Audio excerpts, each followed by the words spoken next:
fancy meeting you here. I am going live in my group Intuitive Angel Messages through Facebook, and we're going to be talking about why is it that we had our memories wiped before incarnating on Earth. And it's interesting to me because I think a lot of individuals don't think about much of where they were before they incarnated or came into a physical body, right? But no one's really ever bringing that to the forefront or talking about that. So that's what we're going to talk about today. The first time it came into my mind, well, probably when I was quite young, but also in my 20s, I remember I started to ask questions and I started to talk with my mom about certain spiritual topics. And she says, well, have you ever read the book Journey of Souls by Michael Newton? And I said, no. I said, what is it about? And she said, it's about individuals getting hypnosis, and Michael Newton, the person who's doing the hypnotizing, stumbled across their super conscious state of mind. I said, well, what is that? And she said, that would be your soul. He also converses with your spirit guides and other souls that are watching over you as you're incarnating into a physical body here on Earth. So I said, oh, that's interesting. And so as he stumbled across conversing with each person's higher self, then he started to ask a series of questions. And the picture that was painted is pretty awesome. So if you haven't read the book Journey of Souls, I highly recommend it. The next book after Journey of Souls is Destiny of Souls. So if you've read Journey of Souls, then you'll want to read Destiny of Souls right afterwards, okay? It was really interesting because when he was getting the feedback from individuals about their incarnations and what the spirit world was like, heaven was like, when they transitioned, when they crossed over, and if he ever went too far and asked questions that maybe weren't relevant, obviously the person's higher self and their spirit guides knew that this was going to be written down in a book.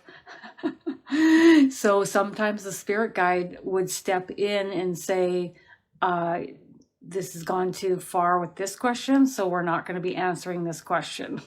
I was like, interesting. So the spirit guide was looking out for the person.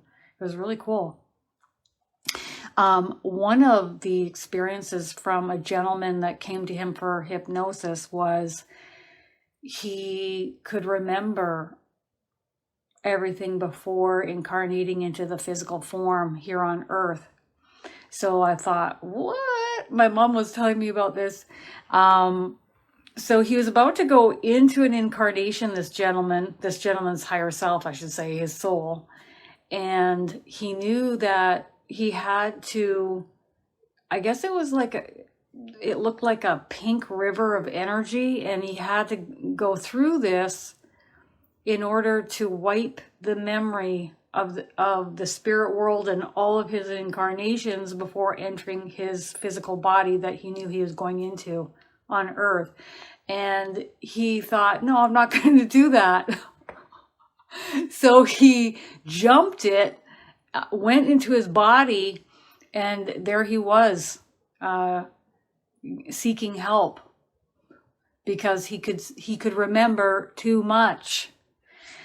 So there's several reasons why we don't remember anything before this incarnation. I would imagine part of the reason why we don't remember is because it might be too much for us. Can you imagine remembering hundreds upon thousands of lifetimes? I don't think I could handle that. Also, I always joke around with the angels and any souls that come and converse with myself and my clients. The number one thing I will hear from souls that come to chat through me for the clients that come to me is, it's amazing over here. You can't even imagine how incredible it is over here. It's the same thing I hear over and over again. And I can not only hear them say this, but I can feel their, what I could best describe as exaltation. It is absolute bliss. It is, they say, you can't even imagine how incredible it is over here, where you currently are in your physical body. But I'm telling you, it's amazing over here. And me and the client are both like, oh, wow, that's awesome. That's fantastic. Wow. But that's the main thing I will hear from souls that are coming to visit or helping us or have crossed over. And it's awesome. So I can also pick up on the angels' frequency and at times how they're feeling. And the memo has been received over the past 5 years of channeling them that it's incredible over there. Over there meaning their vibrational frequency of their energy, which is right here with us, and we can communicate with it anytime we wish.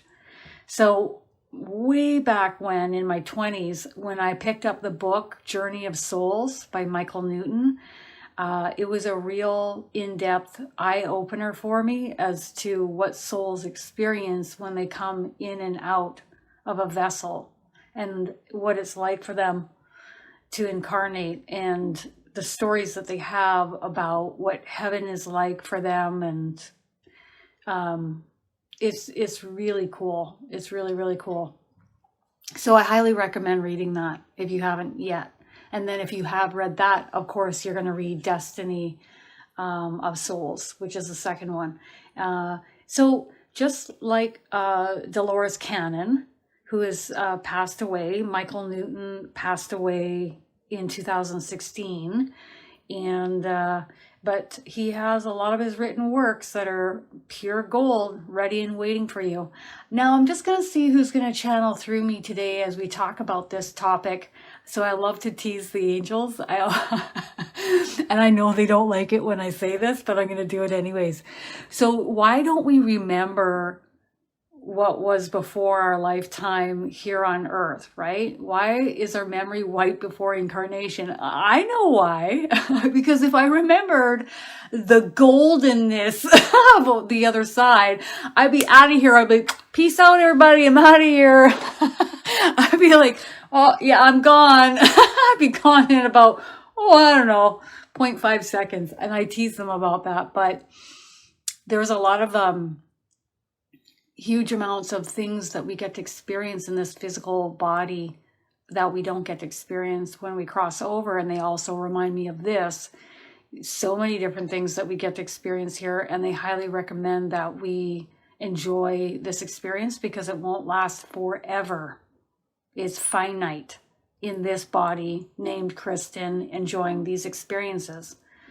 And some of the things that the angels will point out to individuals that will come to me for a reading is, intimacy, touch, closeness, sexual contact, also sense of smell, right?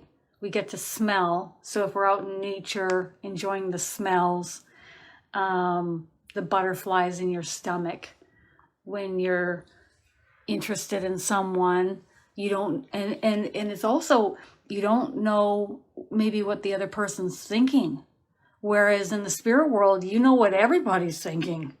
You can telepathically communicate very freely, very easily, very smoothly all the time.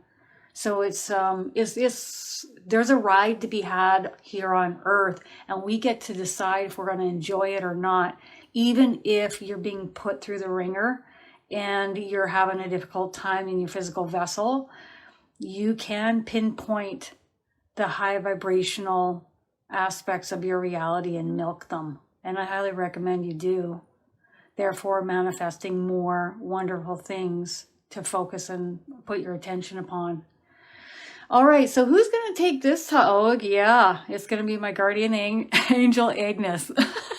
She didn't even say anything. I can just feel her energy moving in close on my right. I'm like, it's going to be Agnes, everybody. So I'm sure she has a few words that she'd like to share with us on this topic as to why is it that we have our memory wiped before incarnating here on Earth. And I'll just let you take the lead on this. She's just thanking all of us, thanking us, okay?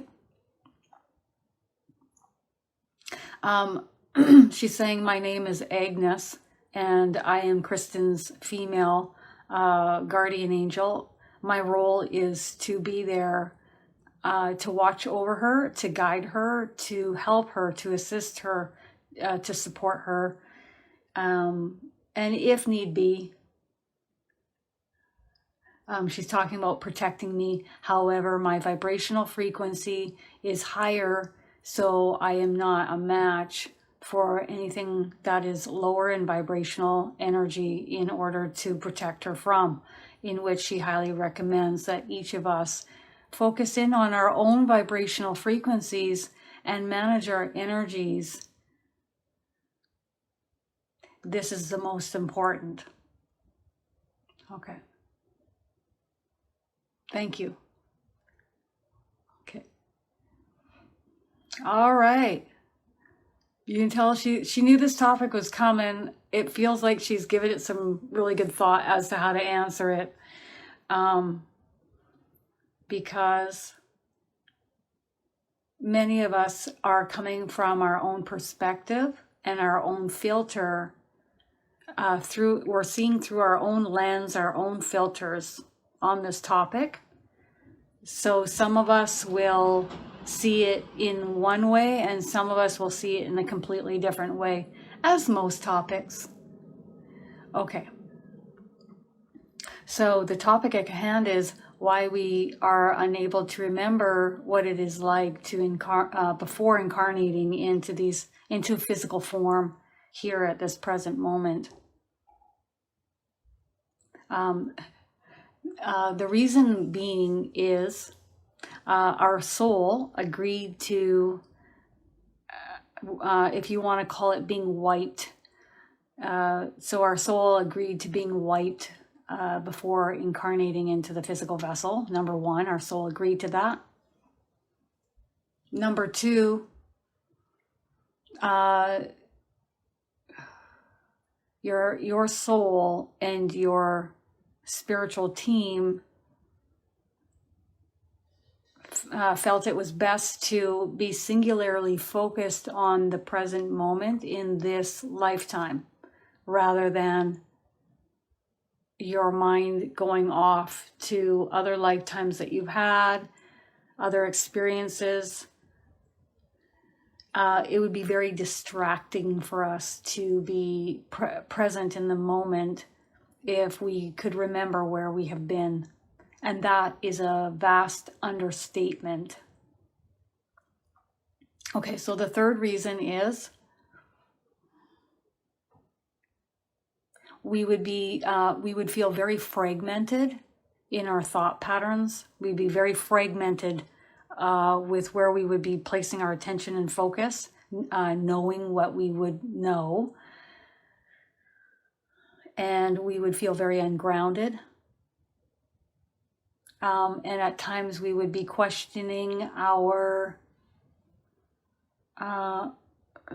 mentally your sanity, because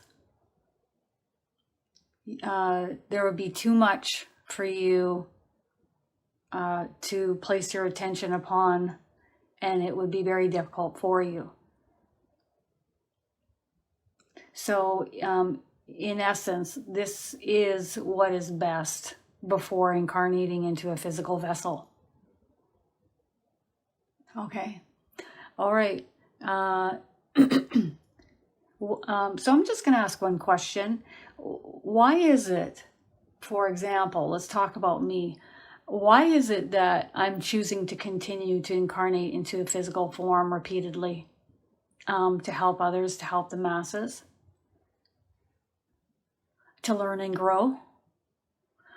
And I'm choosing experiences where I'm struggling or I am having health issues, difficulties, in order to learn from and grow and expand my consciousness through the contrast, the struggle, the journey. I don't always choose that in each of my lifetimes, but I have many lifetimes where I have chosen experiences that I am struggling in. And she's simply looking at me very candidly and saying that it actually works out for the best for me because there's a great amount of growth. It's just how far I want to sink in the suffering or the doldrums or the depression or the difficulties of it. But that is of my own free will choosing. She says that I came into this lifetime, into this experience with a lot of high vibrational frequency that I'm pulling in from. I'm just trying to see what she shows me. From my higher self, my soul. Pulling in also from the collective experiences that I've had in other vessels before incarnating on Earth. And I'm utilizing this energy in order to stabilize my frequency here. If anything, rising up and out and bursting forth from me. A lot of joy, a lot of happiness, a lot of talking. Yep.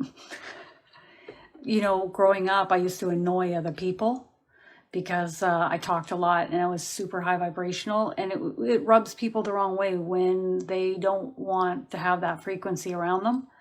I mean, I remember getting written up at a job at a bakery I had at the age of 18 because I was talking too much. So, yeah, check. There's certain gifts that we bring forth into these life experiences that we are meant to utilize and use in order to help others. So she's laughing and looking at me and saying that part of one of the gifts that I have is the gift of the gab. It might be a gift, might not be for some people, P.S. You know, some people you listen to and the energy is just not right, or the pitch and tone of their voice is irritating to you. So yeah, it might be your cup of tea, it might not be, right? That's me talking. All right. Does anybody have any questions about this topic of why your memory is white before incarnating on Earth?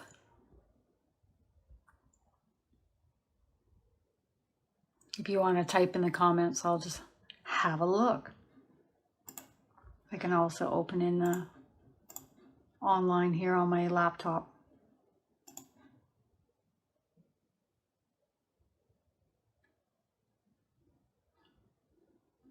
There we are. For some reason, the comments weren't showing up. Online here on my laptop. There we are. All right.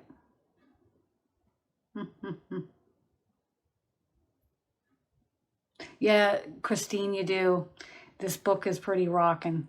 When I first started to awaken, it was so expansive because we always want that broader perspective of what it's like on the other side and souls incarnating in and out of bodies. And you know what was really fascinating when I read that book is the perspective from other souls that have had lifetimes with you as a father, as a uncle, maybe as a sibling, you know, in a family network.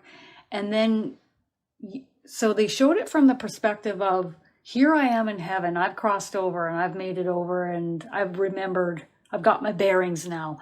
But some of my family members are now incarnating or crossing over, and they come into the spirit world and other souls are just trying to assist them, but they're so wrapped up in who they were, and then and then grasping at these souls that they had familial ties to when in the physical body. And it's the cool part was the transition between the fresh feeling of being in a body and coming from that perspective, and then the familial soul that you had those incarnations with, being over there for a while and just letting them settle in and remember the broader perspective. That really helped me. Okay.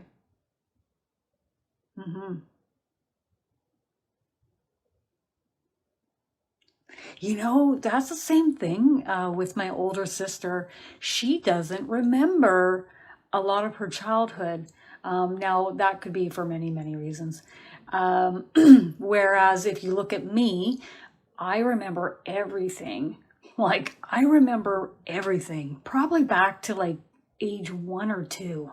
I remember everything vividly in detail, but maybe that's because my frequency was a bit higher, is my guess. And she was the eldest daughter, so she took the brunt of things, whereas I didn't take the brunt of things as much. But I was just like, people told me I would sit at the dinner table and I'd turn my head at the age of like 1 or 2, and I'd be like watching the conversations. Like, I was really engaged. I remember pestering my mom at the age of 7 on the weekends. I'd wake her up and she'd be trying to sleep in the morning, and I'd be asking her a series of questions. I'd be asking her about sex. I'd be asking her about all the intricate, like anything I could think of that I was curious about. It was almost like I was trying to program or remember, get information into my brain about this, getting my bearings on being on Earth again. Okay, and my mom's going to tell me. It was, yeah, my poor mom. My poor mom. I feel sorry for her.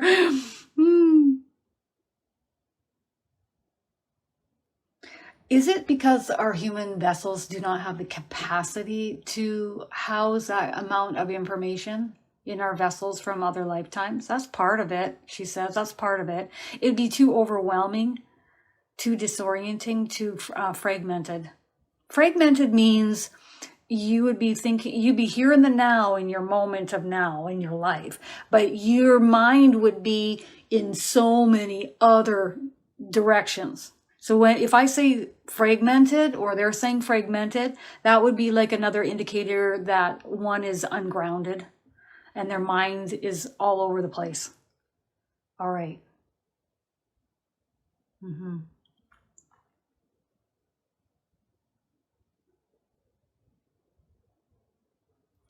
I think a lot of people would like to get an Akashic record reading to get bits and pieces of incarnations that they've had in order to help heal parts of what's taking place in this lifetime and potentially in those lifetimes. But for the most part, I hear this repeatedly from the angels, which is they would prefer that we focus on the here and now in this lifetime and focus on now. Michael Newton and Dolores Cannon. So if you like Dolores Cannon, you're probably going to like Michael Newton. Yeah, that's part of it too. You might have past life experiences that weren't very pleasant. Or maybe spirit will help us to remember only the pleasant moments. But irregardless, your mind would be in, like, you got to think, the least amount of incarnations I've seen a soul have coming to me for reading now. This is just me giving readings and being told the information. The least amount is 600 to 700 lifetimes. So that would be still maybe a younger soul that hasn't had as many lifetimes. That's 600 or 700 lifetimes. So all I'm saying is that's a lot of experiences to be housing in one's mind at once. I would have talked your ear off, Hanson. Yeah, are there experiences a lot of the time where one is remembering other lifetimes through their dream state? or when they're dreaming, sleeping. Only what is needed, only what is pertinent or needed in the moment. The vast majority of information is not coming through when you're dreaming, but if you need specific information during that time, then yes. In order to heal, in order to recalibrate, to decompress, to bring more peace into your life. Okay.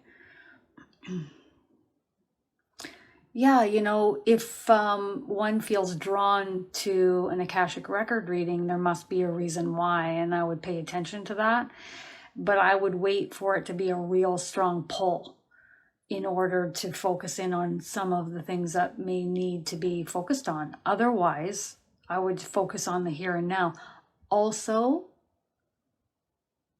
you can ask your team of angels to help heal or resolve any and all stress, trauma, anything that's triggering you.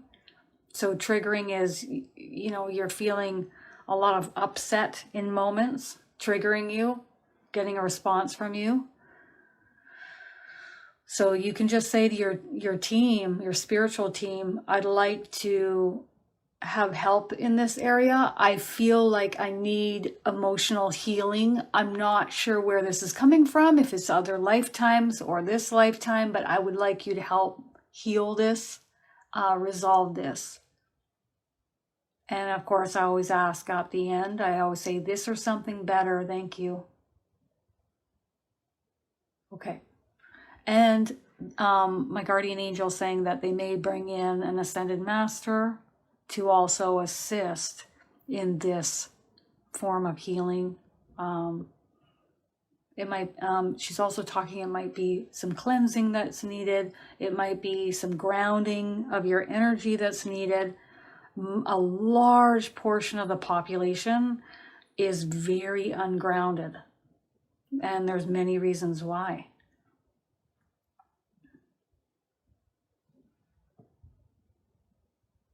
So how is it that we bring forth the experiences that are of benefit into this experience if we don't remember and our memories are wiped?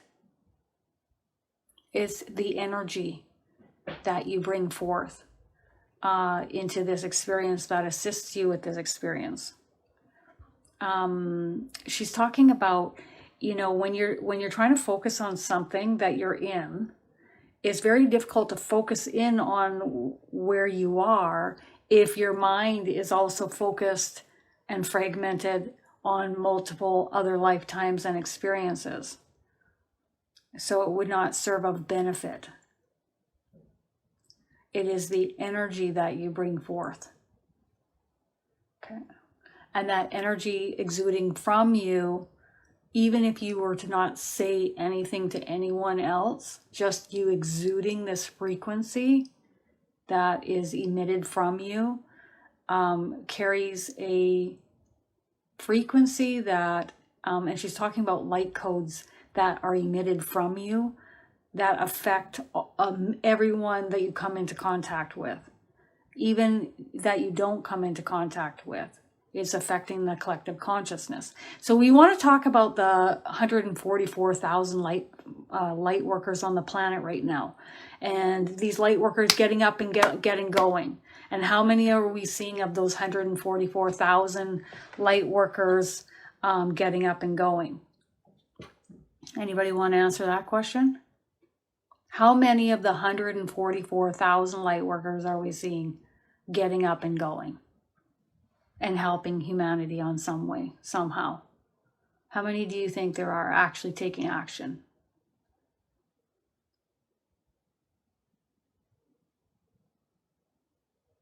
That's really cool, Kelly.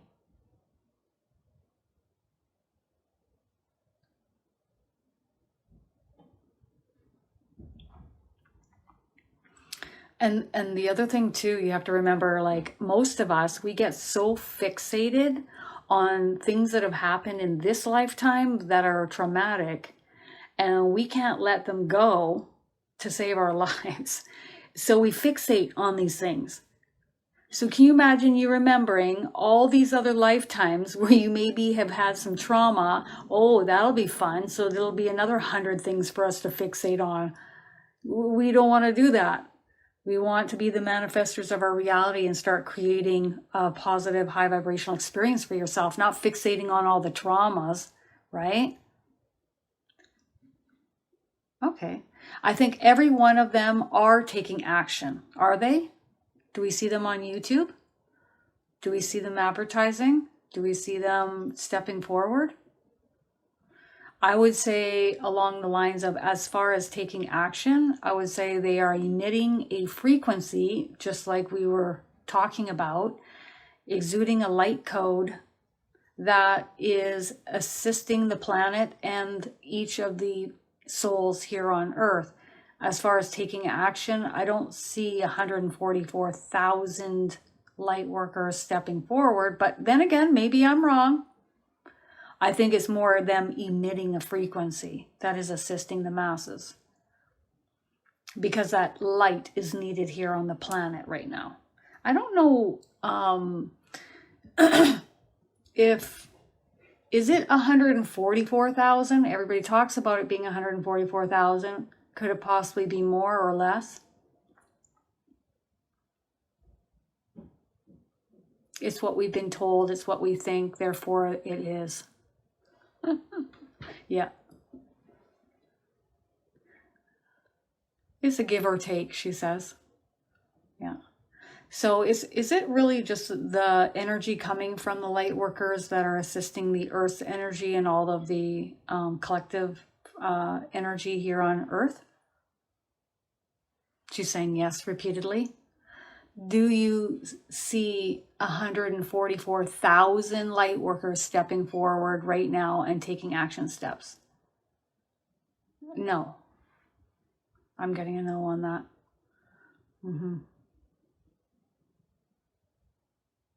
Yeah, our past life experiences, the reasons why we have phobias in this lifetime. Is that one of the reasons? Could be many reasons, really. But is that one of the reasons? Yes.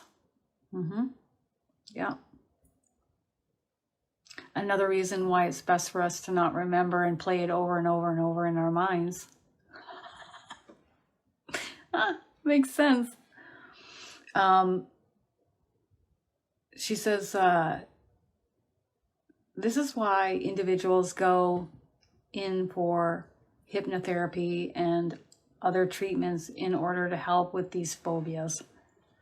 That's better suited, better way of doing it.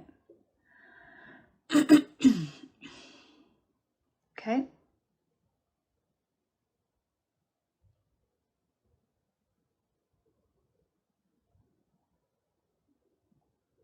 Do we carry the information in our DNA from other lifetimes? Yes. But she is going to take it one step further in saying that we carry it, the energy from these lifetimes in our light frequency, our light energy or light body or light codes, whatever you want to call it. We carry that, and then that then is funneled through the DNA. Yeah.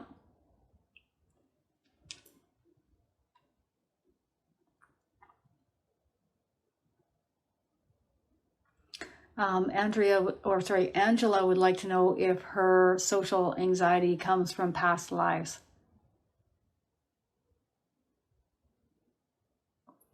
I get it coming from you being very empathic and picking up and sensing other individuals' vibrational frequency.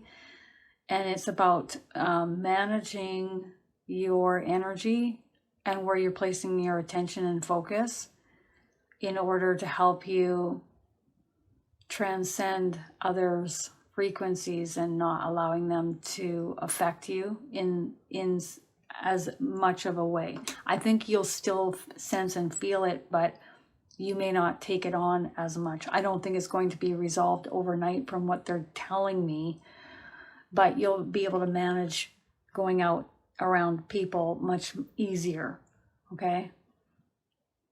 Grounding your energy every day handing off low vibrational worries, thought patterns that are no longer serving you. That's what they'd like you to focus on. So as soon as a low vibrational thought comes up or your energy sinks, what were you just thinking? And then you're going to give it to your team to transmute into the light. That's what they're asking you to do. Is this at all from any other lifetimes? It's you being open and energetically, not only are you open and empathic now, but you're also going to be opening more and more and more into the future. That's what Ascension is. We're going to anchor the light and open further. Then you're going to really pick up on the energy around you, your angels, spirit. Can you imagine? Over time, your chakra centers are going to open further and further as you anchor more light during periods of ascension. And then you're really going to start sensing and noticing your angels, your spirit guides, your loved ones. And you're probably going to start. Here's the other question I want to ask. So basically, as we open, we're going to be sensing other people's energy, their thoughts, thought forms, telepathic communication will be more fluid, I'm assuming. Yes, if we wish it to. So we can pick and choose who we pick up on, or if we want to do telepathic communication with people, or the non-physical too, right? I'm assuming. Yes. She's saying yes. Yeah. That's right, Roxanne. Yeah. If anything, the light workers or those who feel called to help others, maybe focusing in on your own vibrational frequency and lifting and raising your frequency would then ultimately help the collective consciousness here on Earth and the Earth herself. That's correct, Kelly. When you're in a really dark space, what do you want to do? Do you want to wallow in the darkness? Or do you want to stay in the trenches? Some people do for a long period of time. They enjoy staying in the trenches. But ultimately, after a period of time, you're going to want to reach for the light switch and get up and out of that uncomfortable place where you don't feel comfortable. So the darkness or the difficult times will always lead to more light. So that's a nice way of observing what is taking place on Earth. It's not always horrendous and hard and woe is me, because then you're stuck in that pity party, or you're stuck in the victimhood and the planet, right? How is that serving you or anyone? See it as bringing in more light. As Jesus once said to me, when you place a piece of coal under a lot of pressure over time, what does it turn into?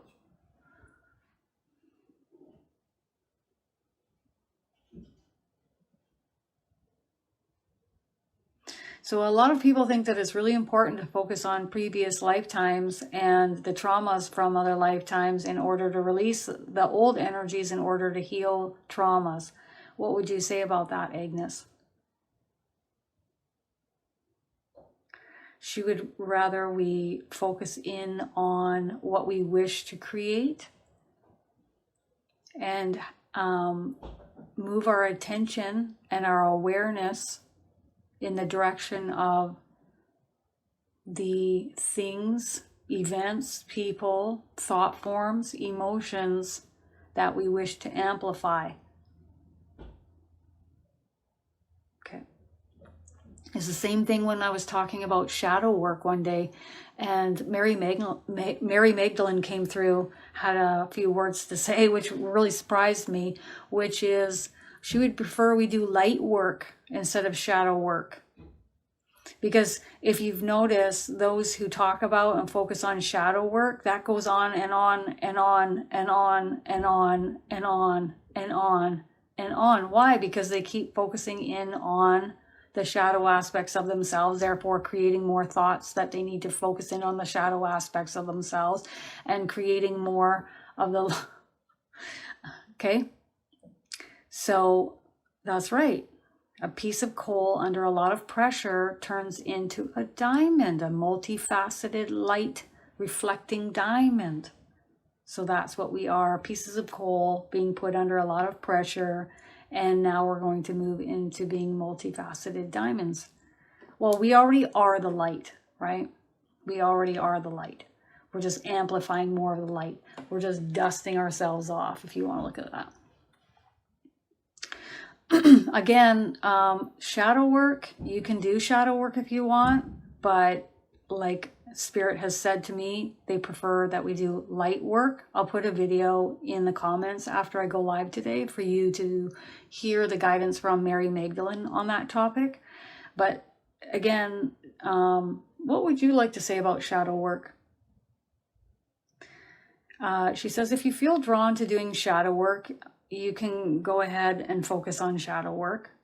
However, there will come a time when you've had enough of focusing on the lower vibrational aspects of oneself. They prefer that we focus on the higher vibrational aspects, therefore creating more thoughts, feelings, and emotions, experiences in the higher vibrational realms or frequencies, if you want to talk about experiences. Okay? If you look at shadow work, you're going to be doing shadow work forever if you really are solidly hooked on shadow work.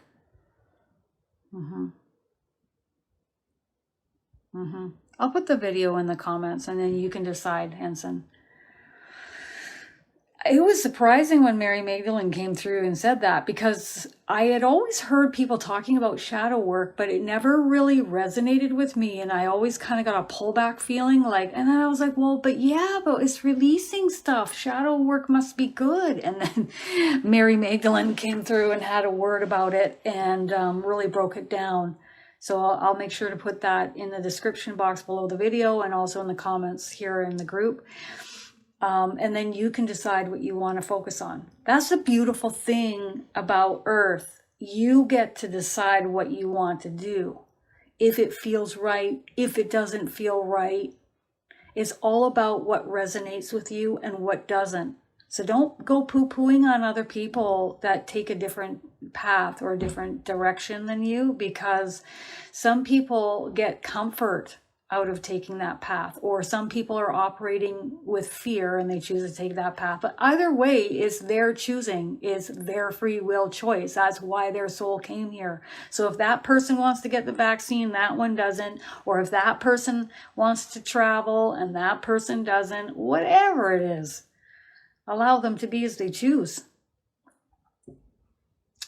All right, any last few questions on this topic?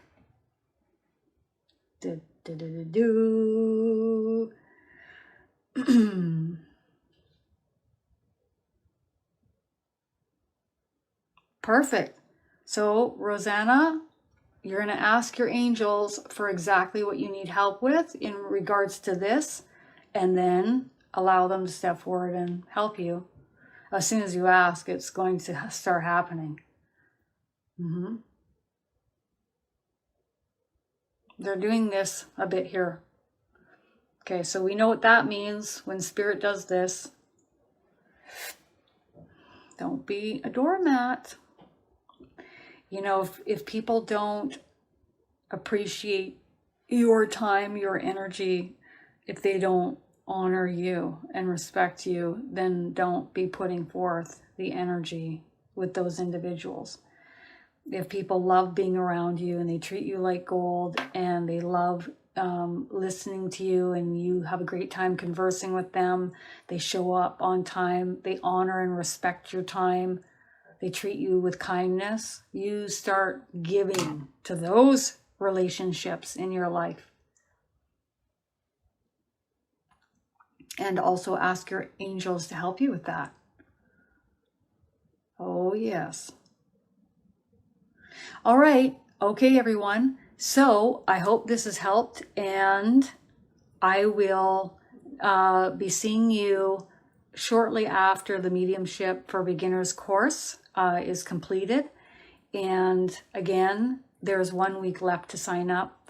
I've placed my website in the comments above this video, and I'll also place it in the description box.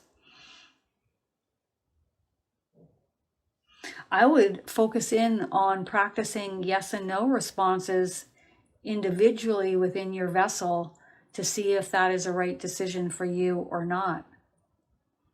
I would tune in with the energy and your higher self. That's the way I do it.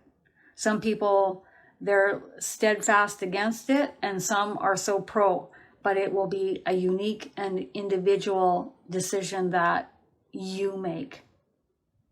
Okay. Bye.